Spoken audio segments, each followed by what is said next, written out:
Merhaba, ben operatör doktor Mustafa Özaslan. Şanlıurfa Mehmet Akif İnan Eğitim ve Araştırma Hastanesi'nde beyin cerrahi uzmanı olarak çalışmaktayım.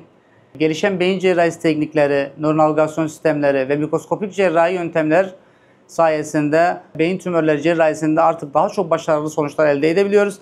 Erken tanı ve doğru planlama hastaların yaşam süresini ve kalitesini ciddi bir şekilde arttırabiliyor. Akciğer kanseri nedeniyle takip edilen 66 yaşında hastamız acil servise özellikle sol tarafta nöbet şikayetiyle tarafımıza başvuruyor.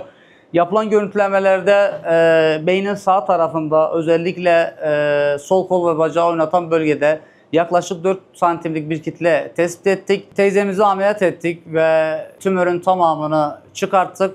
Ameliyattan sonra hastamızın bilinci açık, genel durumu iyi. Servisimize aldık şimdi. Serviste takip ediyoruz. Beyindeki metastatik tümörler baş ağrısı, kuvvet kaybı, konuşma bozukluğu gibi nörolojik bulgularla önümüze çıkabiliyor. Cerrahi olarak bu kitleleri çıkardığımızda hem bu şikayetleri ortadan kaldırıyor hem de yaşam süresine katkı sağlıyoruz. Ameliyat sonrası onkoloji ekibimizle birlikte hastanın tedavisini multidisipliner olarak sürdürmekteyiz.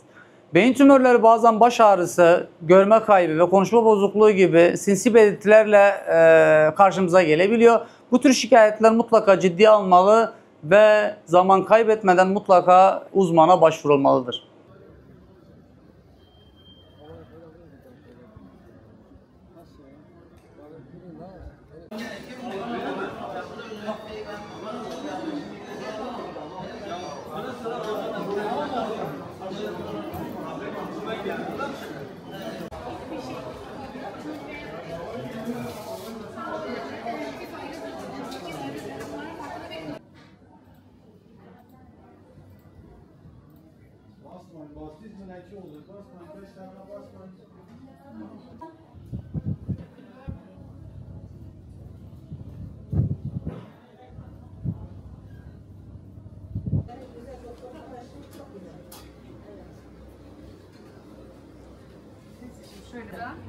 O dökülmesin.